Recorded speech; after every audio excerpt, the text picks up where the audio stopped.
Hi friend, इस video में हम बात करेंगे सीआरपीसी की सेक्शन 461 की। यह जो सीआरपीसी का सेक्शन 461 है, यह 17 प्रकार की अनियमितताओं का उल्लेख करता है और यह अनियमितताएं जिनके कारण कोई न्यायिक कार्यवाही दूषित हो जाती है। यदि वह अनियमितताएं किसी न्यायिक कार्यवाही में होती हैं तो वह न्यायिक कार्यवाही कैसी होगी? शून्य मानी जाएगी और ऐसी कार्यवाही से सद्भावना का प्रश्न ही नहीं उठता। और इस धारा के उपबंध केवल ऐसे मामले में लागू होते हैं जिन पर विचारण करने के लिए कोई मजिस्ट्रेट को विधि के अंतर्गत अधिकारिता नहीं है। मजिस्ट्रेट द्वारा की गई कोई ऐसी कार्यवाही जिसे करने के लिए वह सक्षम नहीं है, इस धारा के अधीन अनियमित होने के कारण शून्य हो जाएगी। विश्वनाथ मुखर्जी बनाम माधवी मुखर्जी 1983 के बाद में कोलकाता के मामले में कहा गया कि यदि किसी मजिस्ट्रेट को इस संहिता की धारा 125 के अधीन भरण पोषण के लिए आदेश पारित करने की अधिकारिता नहीं है तो उसके द्वारा ऐसा आदेश पारित किया जाना ऐसी अनियमितता होगी जो धारा 461 के अधीन शून्य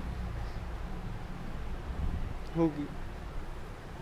और दोस्तों, इस धारा में वर्णित अनियमितता युक्त कार्यवाही शून्य प्रभावी होने के कारण विधि के अंतर्गत उनका कोई अस्तित्व नहीं होता, अतः इन्हें उच्चतर न्यायालय द्वारा अपास्त किया जाना आवश्यक नहीं होता, क्योंकि इन कार्यवाहियों के लिए मजिस्ट्रेट को प्रारंभिक अधिकारिता ही नहीं होती।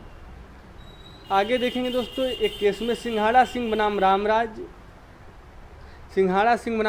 1961 इलाहाबाद का केस है। क्रिमिनल लॉ 617 के मामले में कहा गया कि इस धारा में संस्कृति के लेखन रिकॉर्डिंग ऑफ कन्फेशन के बारे में कोई उल्लेख नहीं है।